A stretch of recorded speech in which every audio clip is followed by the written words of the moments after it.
He told her, "You're not my family." 2 years later, he saw the child with his eyes. His office was the kind of place where emotions were out of place, where everything was made of glass, steel, and quiet power. Floor-to-ceiling windows held the city below like something small and manageable, a world that could be shaped with a few decisions and a pen stroke. Adam stood with his back to her, his suit cut sharp against his broad shoulders, dark hair neat, posture straight. He always held himself as if afraid to bend, as if any softness might crack him open. Malin stood near the door, hands clasped together to keep them from shaking, though she told herself she was calm. She had walked here believing that honesty mattered, that the truth could be shared and held between two people. She thought she knew him. She thought that somewhere under the ambition and control, there was a man who could care. She had rehearsed the words on the way. She imagined he might be silent at first, shocked, maybe even frightened, but she imagined a conversation. Something real. Something human. She imagined him stepping closer, asking when she found out, asking what she felt, asking what this meant for them both. She imagined him being someone who loved her enough to try. But when he finally turned to face her, his blue eyes were like winter, clear, still, and absolute. He did not look surprised. He did not look wounded. He simply looked annoyed, as if something had been interrupted that he did not want to pause. He crossed the room toward her, not quickly but with the measured pace of someone who believes the world will wait for him. He stopped a few feet away, close enough for her to see the faint shadow of stubble on his jaw, the tension in his shoulders, the faint crease between his brows. "Malin," he said, and even her name sounded like an inconvenience in his mouth. Before she could speak, before she could gather the courage to tell him about the small life growing inside her, he continued, "This is not a conversation we need to have." She blinked, thrown off balance. "What do you mean?" she asked, her voice quiet. Not fragile, just careful, like stepping on thin ice. His gaze did not soften. It sharpened. "I can see where this is going," he said, and she realized he thought he already knew everything. "But I'm not interested in emotional attachments. I've worked too hard to get here. I don't have time for relationships that complicate things." Complicate. The word settled inside her like a stone. She searched his face for something, regret, hesitation, anything, but there was nothing. Just efficiency. Business. Strategy. Her hand moved unconsciously toward her stomach, fingers pressing lightly, not to reveal but to reassure herself she wasn't imagining what lived there. "I'm not trying to complicate your life," she whispered. "I thought you deserved to know." He exhaled slowly, as if her presence itself was a pressure he didn't want to feel. "You're not my family, Malin." He didn't raise his voice. He didn't need to. The sentence cut cleanly because of how effortlessly it left his mouth. No struggle. No conflict. Just certainty. "You're not part of my future." She felt something in her chest shift, not break, not yet, but move in a way that warned of breaking. The room felt too large and too empty at the same time. She looked at him, not the businessman, not the powerful figure the world admired, but the man who once kissed her slowly in the dim light of her small apartment, the man who once said her laugh made him feel like the world was something warm. But that man was gone. Or maybe he had never existed. "I see," she said. The words were steady, though her pulse thundered. She wanted to ask him when he stopped caring, but she realized asking would give him power over the truth of what she felt. So instead, she lifted her chin just enough to hold what was left of her pride. He didn't ask her to stay. He didn't ask if she was hurt. He didn't ask anything at all. Malin turned and walked toward the door. She reached for the handle with fingers that were cold, though she didn't remember feeling cold before. She did not look back, not because she didn't want to, but because she couldn't afford to. The second she stepped into the hallway, the city noise rushed toward her, loud and indifferent, and she realized she was breathing too fast. She pressed her hand to her stomach, this time fully, clearly, protectively. "You are mine," she whispered, and the words steadied her. She walked out of the building and into a life she had not planned, but she walked forward. Not because it was easy, but because she had to. Because the child inside her deserved more than the coldness she had just left behind. She did not know what the future would look like. She only knew it would not be built on someone else's definition of worth. She stepped into the sunlight, the city wind catching her hair, and even though her heart ached, she kept walking. Because sometimes strength is not loud or proud. Sometimes strength is simply choosing to leave. The months that followed blurred into one another, but not in the soft, dreamy way people romanticize pregnancy. It was a period shaped by exhaustion, quiet panic, and a kind of courage that didn't feel like bravery at the time. It felt like survival. Malin rented a small studio apartment above a flower shop on a street where the city noise softened into something livable. The room was narrow, the walls thin, and the windows drafty in the early mornings, but it was hers. And it was safe. She furnished it slowly, a bed, a small table that doubled as her workspace, a second-hand crib she found at a community center, carefully cleaned and assembled piece by piece. Every object had meaning because every object was chosen with care, not ease. Working became harder the further her pregnancy progressed. She took freelance design and illustration jobs, drawing late into the night, sitting cross-legged at the small table with her laptop and sketchpad. The glow of the screen often made her eyes ache, but she pushed through because there was no one else to carry the weight. Sometimes her body trembled from fatigue, sometimes nausea forced her to stop, but she always returned to the table. She was building a life one line, one brushstroke, one invoice at a time. When loneliness crept in, she placed her hand over her stomach and simply breathed, letting the tiny flutter beneath her palm remind her she was not alone, not really. Birth came earlier than expected. A rainy night in late spring, when thunder rolled low like a warning drum. She had no one to call, no one to drive her, so she packed a small bag herself while her hands shook and took a cab to the hospital.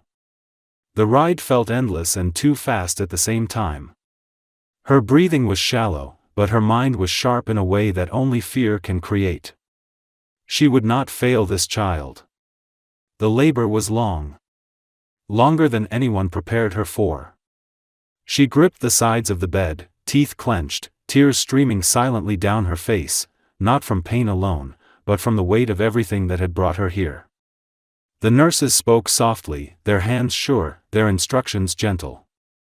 And then, finally, the crying began. Jason entered the world with a powerful scream, as if announcing himself with all the insistence of someone who had always intended to be heard. When they placed him on her chest, his skin was warm, his heartbeat tiny but strong. His eyes opened slowly, heavy with newborn haze, and when they focused just enough to meet hers, the breath left her body. His eyes were unmistakably blue.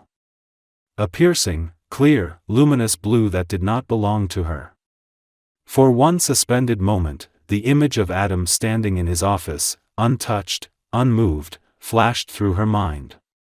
But then Jason let out a small, soft sound, a whimper, and she felt her heart shift toward him so completely that there was no room left for regret. She whispered his name, Jason, feeling the weight and grace of it fill the room. She held him as though he were both fragile and unbreakable, as though he was the beginning of something she was only just learning how to understand. She cried then, but the tears were not sharp or bitter. They were soft, warm, quiet. Tears of release. Tears of arrival. Life with a newborn did not allow space for mourning. It demanded presence, attention, and a kind of love that grows not from idealized joy, but from closeness. Nights were long and fractured, shaped by feedings and the small sounds that only mothers learn how to interpret. Jason slept curled against her, his breath warm on her skin, his fingers small and searching. The world reduced itself to the rhythm of his needs and her responses, a dance built on instinct rather than instruction. When morning came, sunlight filtered through the curtains, illuminating the room in a soft gold that made everything seem gentler. She watched Jason sleep, his tiny hand resting near his face, his chest rising and falling with steady softness. And in those quiet hours before the day fully began, Malin allowed herself to feel something she hadn't felt in a long time: peace. Yes, the world outside continued without her. Yes, Adam's life climbed higher, faster, louder. Yes, he had chosen ambition over connection. But here, in this small room above the flower shop, love was growing. Real love. The kind that stays. The kind that holds instead of lets go. She didn't know what the future would look like. She didn't know how she would manage all of it. But she looked at Jason's sleeping face and understood something deeply, quietly, irrevocably. She didn't need certainty to move forward. She only needed him. And he was here. The next 2 years unfolded slowly, like pages turning in a book she was both living and writing. Jason grew with the kind of intensity only children possess, exploring the world as if each object, each texture, each sound was something miraculous. Malin learned every version of his cry, the hungry one, the frustrated one, the "I just want to be held" one. She learned the rhythm of motherhood by instinct, not by guidance. There were no grandparents visiting with warm casseroles, no laughing friends offering to babysit, no father dropping in with eager arms. It was just her and Jason. And somehow, that was enough. The studio above the flower shop became a home made of small, meaningful routines. Every morning, the scent of fresh-cut stems and wet leaves drifted upward through the floorboards, mixing with the faint sweetness of baby lotion and laundry soap. When Jason learned to crawl, he dragged small toys across the room like treasures. When he learned to walk, he wobbled like a tiny sailor learning balance for the first time, his arms outstretched and proud. And when he learned to talk, his voice filled the space with laughter that made the old windows feel less lonely. Work was still the hardest part. Malin worked late, long after Jason fell asleep, designing covers for self-published authors and illustrations for blogs. The pay was inconsistent and modest, but she took every job that came her way. Some nights, she would pause mid-stroke, her hands stiff and her eyes burning from fatigue.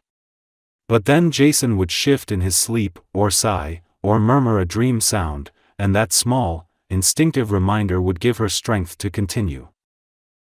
Money was never abundant, but she learned how to stretch it like thread, thin but unbroken. She shopped at thrift stores for clothes and bought vegetables at the end of market days when the prices dropped. She became good at saying, "We have enough," even when she wanted more. Not material more. Just breathing room more. But she did not complain. She did not view her life as tragedy. It was simply what it was, full of difficulty, yes, but also full of meaning. Jason's personality bloomed early.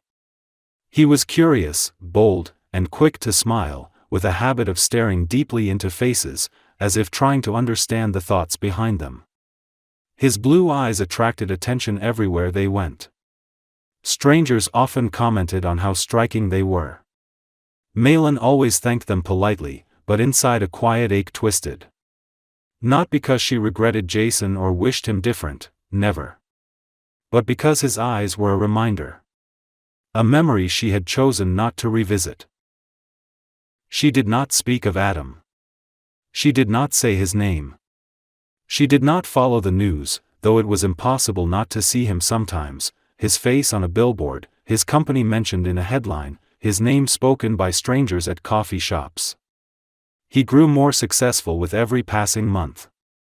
His presence in the world expanded while hers remained small and contained. And yet, when she watched Jason run across the room laughing, when she felt his hand wrap around her finger, she realized something quietly profound. Small did not mean lesser. quiet did not mean weak. Her life was not broken. It was simply different. Still, there were moments when loneliness pressed at her. On rainy evenings when the street outside blurred behind wet glass, or on holidays when the world seemed full of gatherings she was not part of. She sometimes imagined what it would have been like if Adam had chosen differently, if he had said, "Stay," or even just, "Tell me." But those thoughts were like touching a bruise, painful and useless. She had no room in her heart for longing backward. Instead, she learned to find joy in the ordinary. In the warmth of Jason's small hand in hers as they walked to the park. In the way he collapsed into her arms when he was tired. In the soft weight of him sleeping against her chest. In the days when laughter came so easily it surprised her. She found strength in the simple act of continuing. Every sunrise was a choice she made again. By the time Jason turned 2, he had a favorite blanket, a favorite song about stars, and a habit of running straight into her arms as if the world began and ended there. Malin realized that love had reshaped her life into something she could never have imagined, and something she would never trade.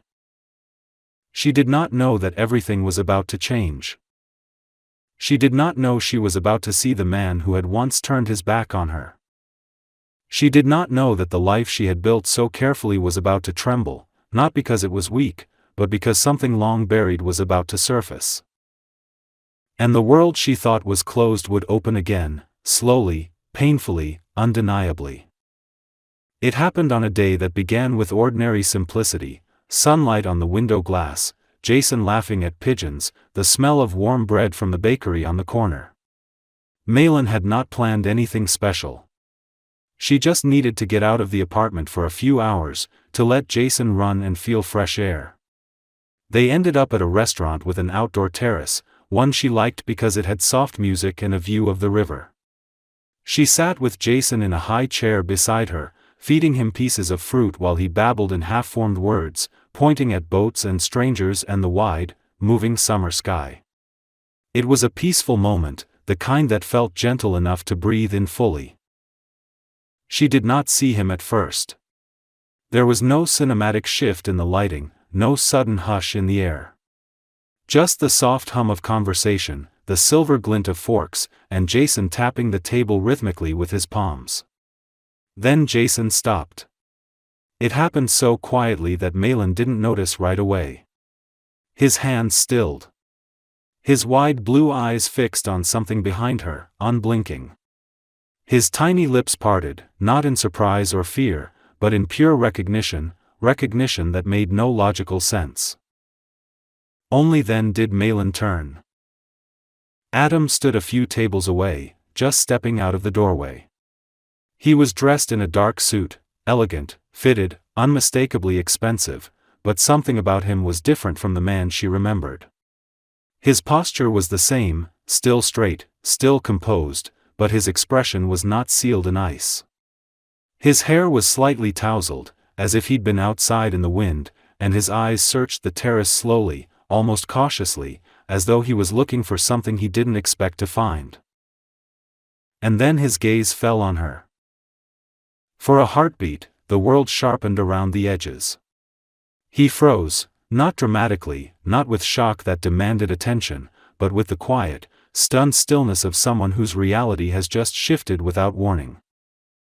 His gaze moved to Jason. Malin watched recognition spread through him like a slow, powerful current. It began in his eyes, widening them just barely, then tightened his jaw as if something inside him slammed into place. Jason's blue eyes met Adam's blue eyes, identical, impossibly so.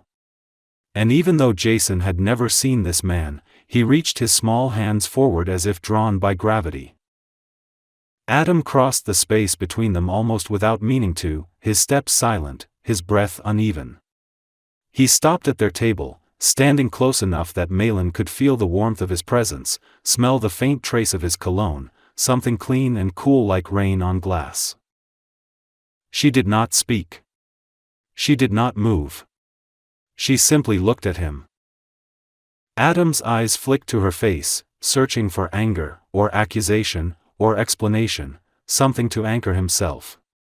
But she did not give him anything. Her expression was calm, steady, quiet. Not forgiving. Not hostile. Just present. As if she had been expecting this moment, even though she hadn't.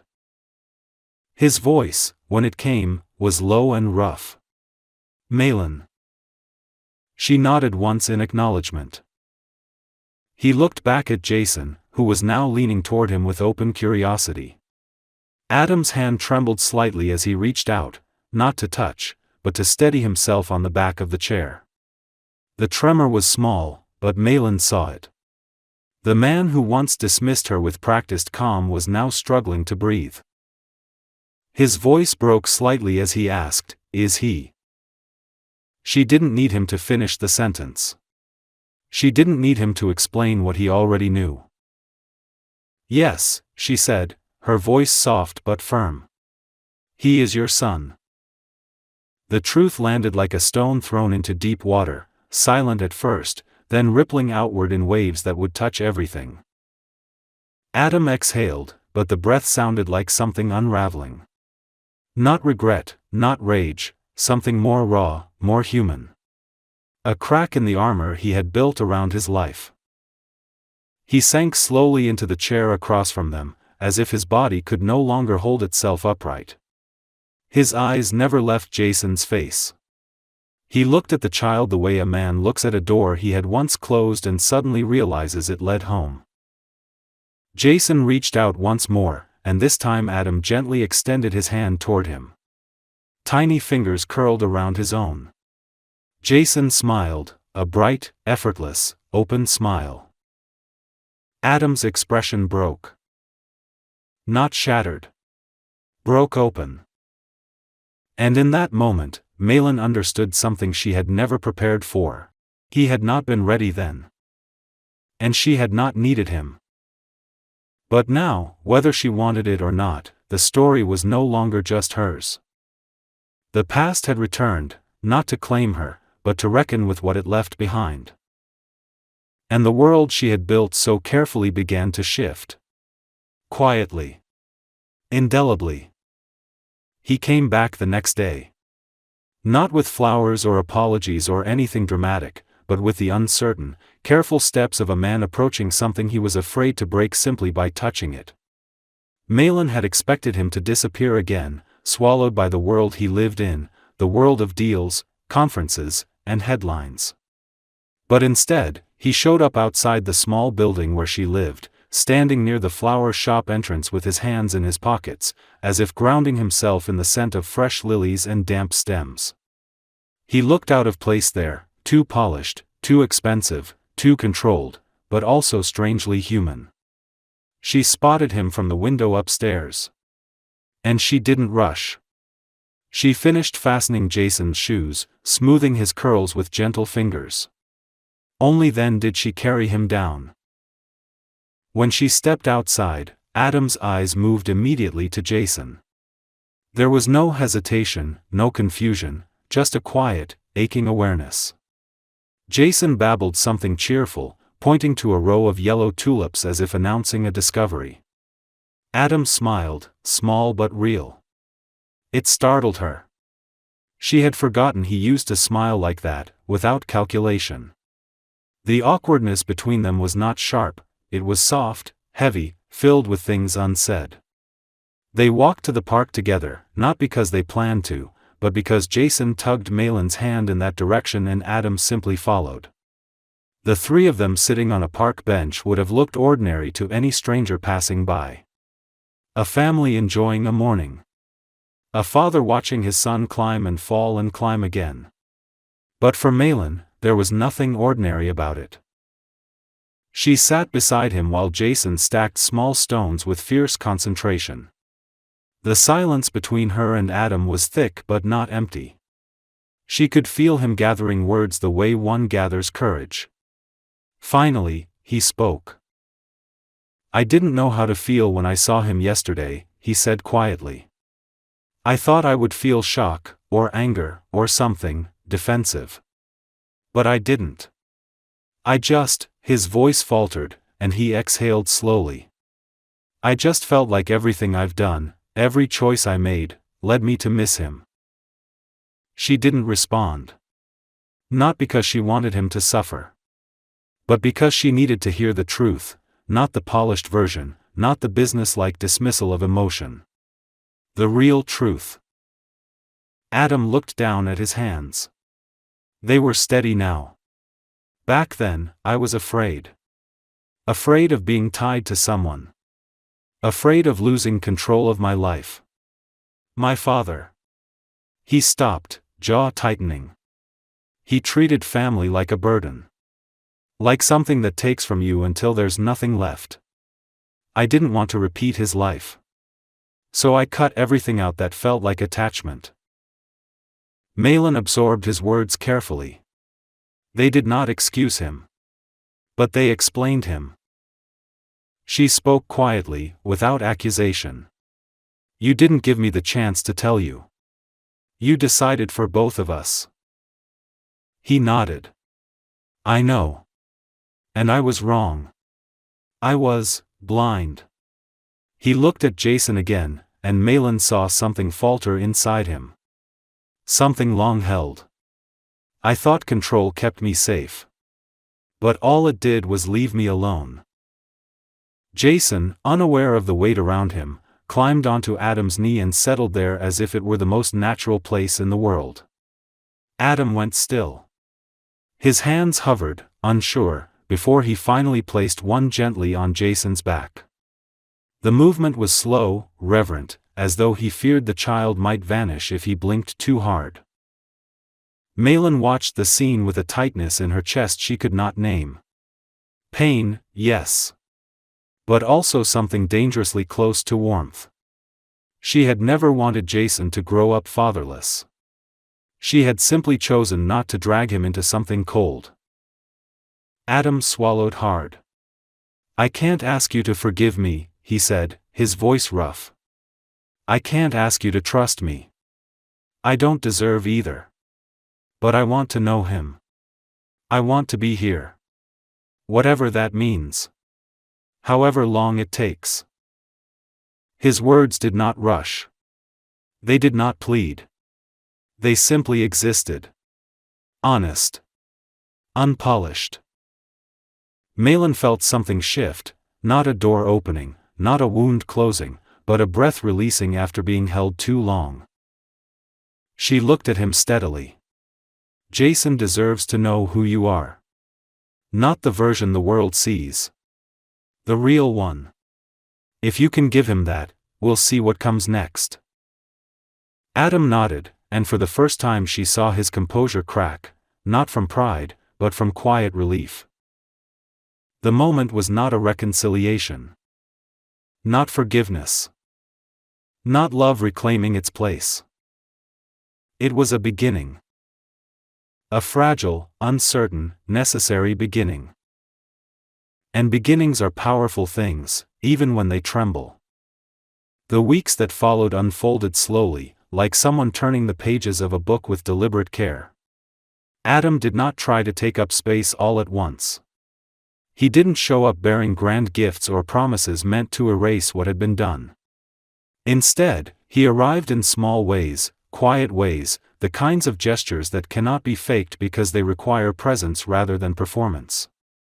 He came by in the early afternoons when Malin worked, offering to take Jason to the park or for a walk by the river.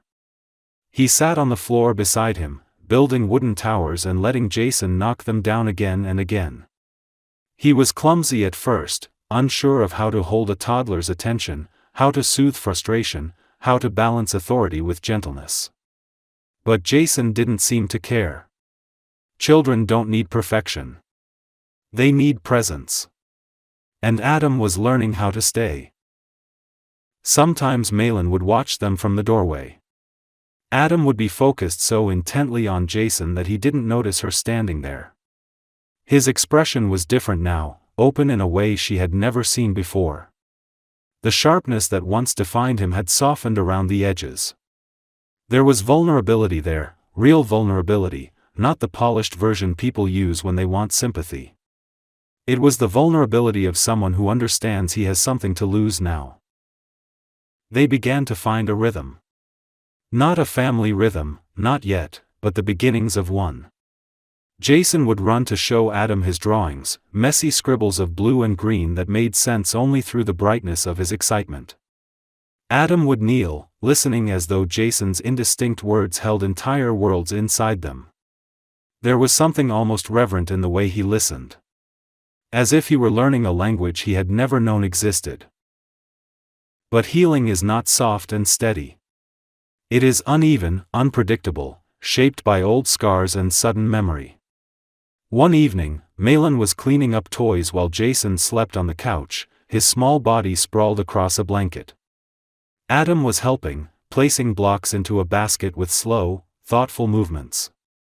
The room was quiet except for the faint hum of a streetlight outside. It should have been a peaceful moment. But the past does not always come with warning. Adam reached for a small stuffed bear and paused. His hand tightened around it, just slightly. And then he spoke. "My father was like a storm," he said, his voice low. He did not look at her. He came into a room like he was already disappointed in everyone who lived there. "My mother spent her life trying to make him less angry. I spent my childhood trying not to become him, but I did anyway. I thought shutting everyone out made me strong. I thought distance meant control." Malin stood still, a toy in her hands, the weight of his words settling between them. "When you told me about the baby that day, I didn't believe family could be anything but a trap. Something that takes from you until there's nothing left," he continued. "So I thought pushing you away was the only way to protect myself. I didn't consider what I was destroying. I just saw something closing in on me, and I ran." He finally looked at her then. His eyes were not cold. They were drowning. "I see him now, and I don't understand how I ever thought being without him was safer. I don't understand who I was then." Malin's breath caught, not because she forgave him, but because for the first time, he had told her the truth of himself, not the polished explanation crafted to sound reasonable. The truth was raw. Imperfect. Human. She set the toy aside and leaned against the table, not looking away from him. "Knowing why doesn't erase what happened," she said quietly. "But it makes this easier to breathe."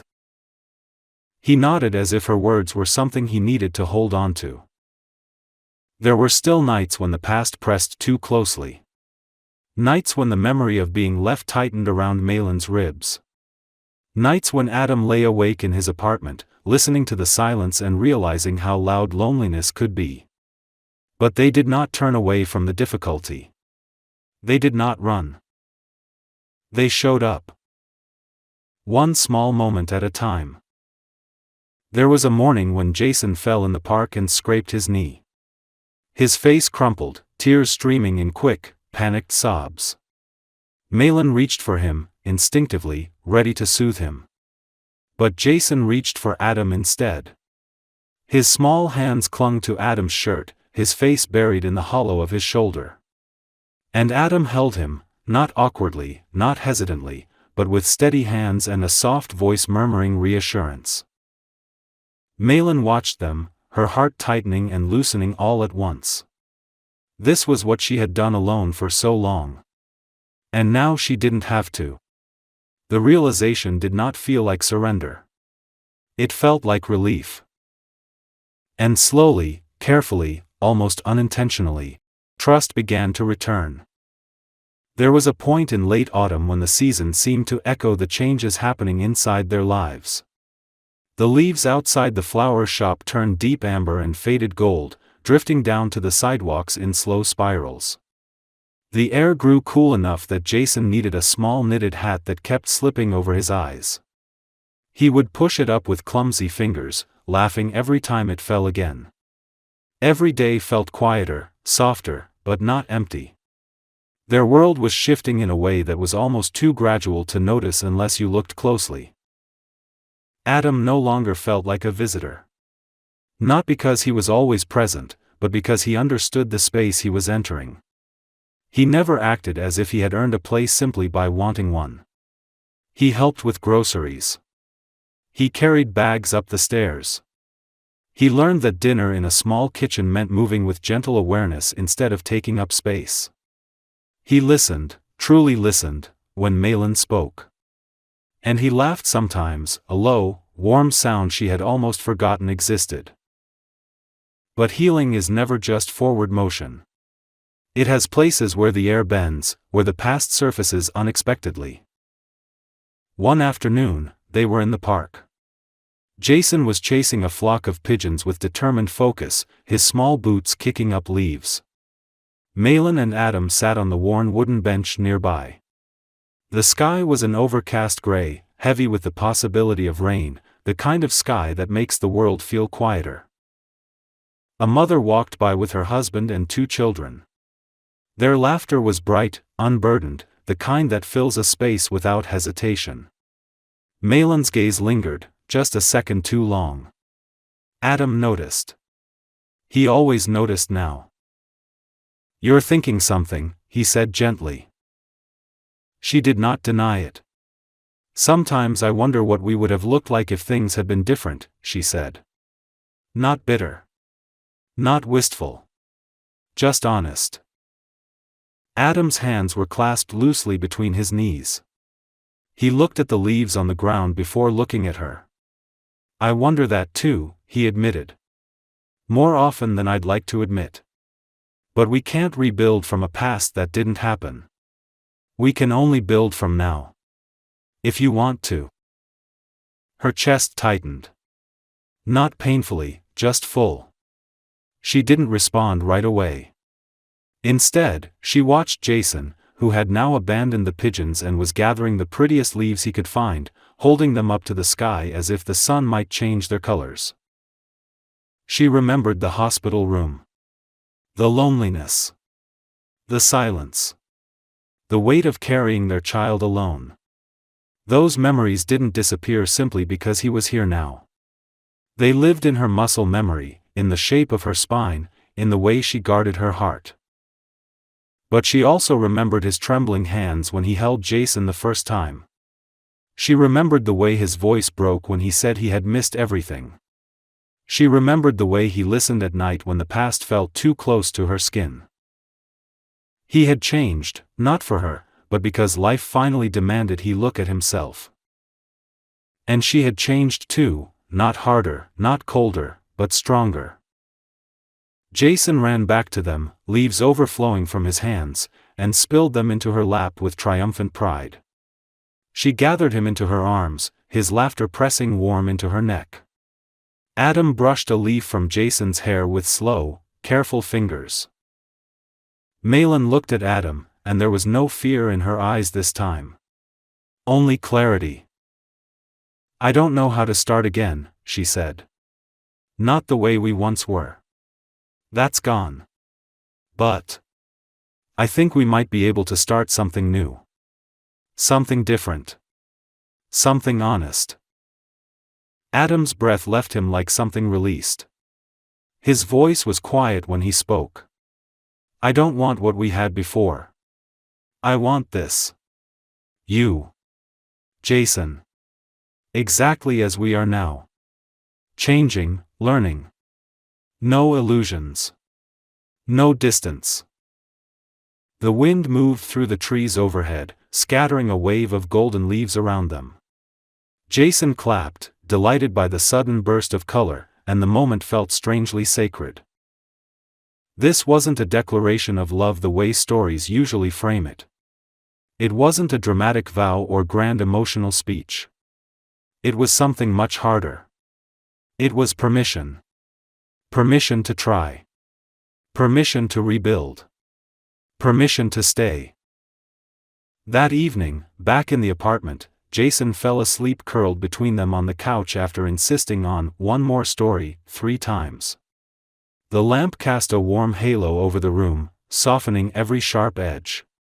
The world outside was quiet, muted by early nightfall. Adam didn't move away.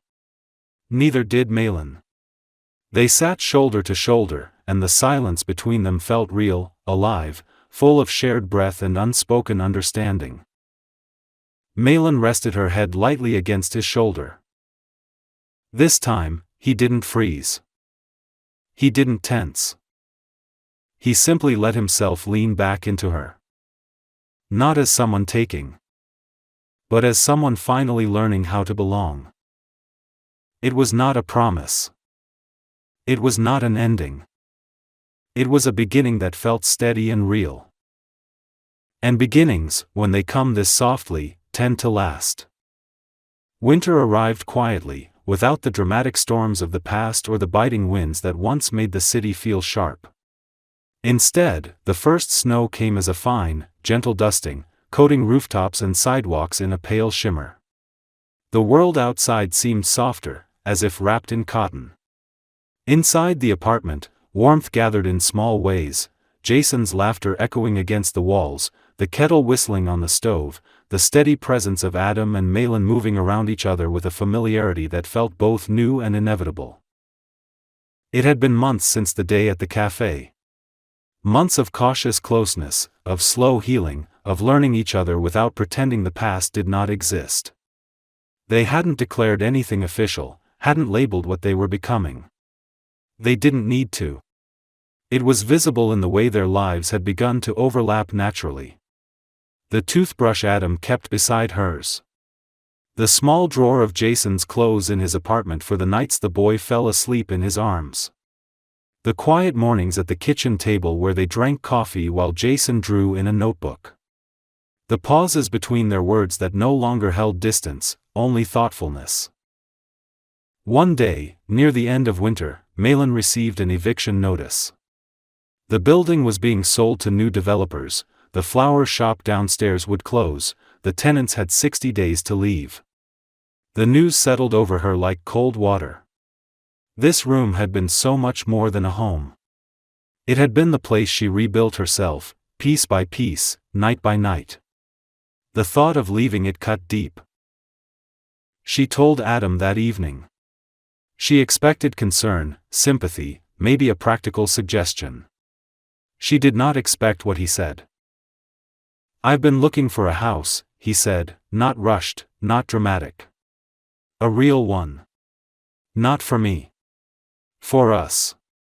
Somewhere with space for Jason to run. Somewhere you won't have to carry everything alone. I didn't say anything before because I didn't want to push you. But now, it feels like the right time to tell you." Malin didn't answer at first. She stared at him, searching for any trace of assumptions, of entitlement, of the old sharpness. But his expression was open. Not expectant. Not triumphant.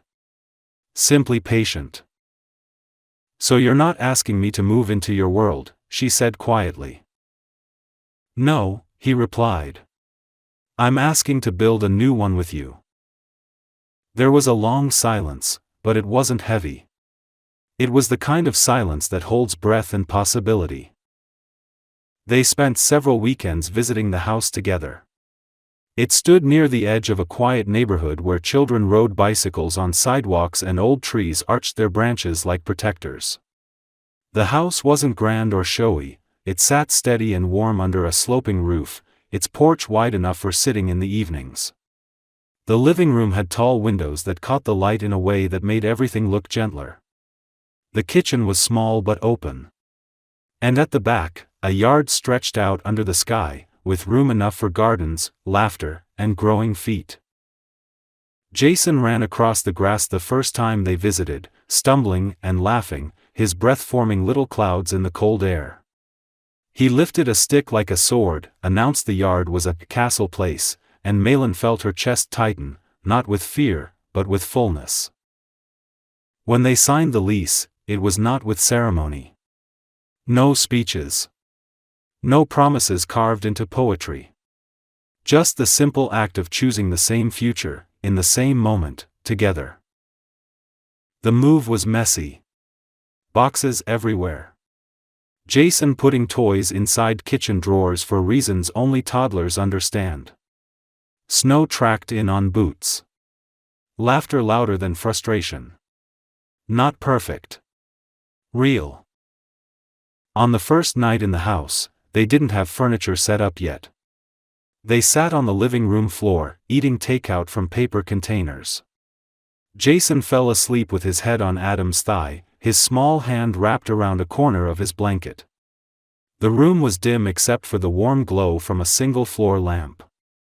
Outside, snow continued to fall in a slow, quiet hush.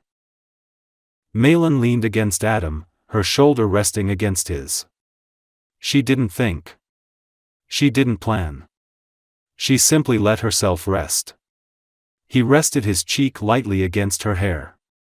No tension. No expectation. Just presence.